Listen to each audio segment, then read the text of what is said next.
Okay.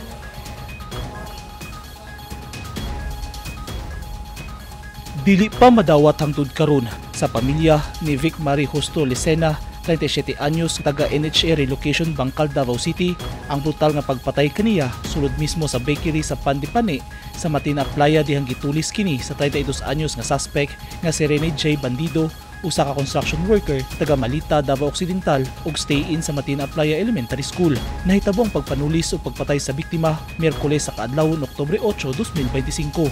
Subay sa report sa kapulisan, gipuspusan og martilyo sa ulo sa suspect ang biktima. Natangag sa suspect ang kapinlibong halin sa biktima. Nadakpan dayon sa mga pulis ang responsable. Sumala sa kamaguwang ang anak sa biktima, wala sila magdahom sa kalit nga gidangatan sa ilang inahan. Sakit yung kayo, so. Kaya hindi dito naman madawat na may tamo kay mama. Pero wala naman ang buhat. Dugang ni Evelyn, nagpasiaw pa ang iyang inahan dihang nakigdula kini sa iyang 2 anyos nga kamanghurang igsuon nga daw na namilit na. Katuna di ay ang ulahing higayon nga makita nilang buhi ang ilang inahan. Ang anan siya sa akong manghod nga. Wala na kay mama. Wala na. Patay na mama. Wala tong last dula nila sa akong manghod. Nailo sa biktima ang iyang upat ka mga anak.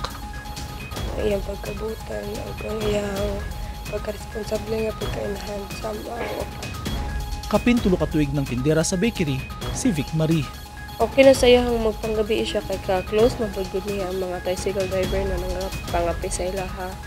Nya, okay na kay siya ato. Ito wala yun siya nagdahom nga, may siya.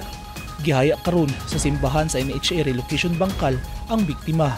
Wala pa'y petsa kung kanusa kini ilubong. Kaya si kaso pa sa padre di pamilya ang mga dokumento.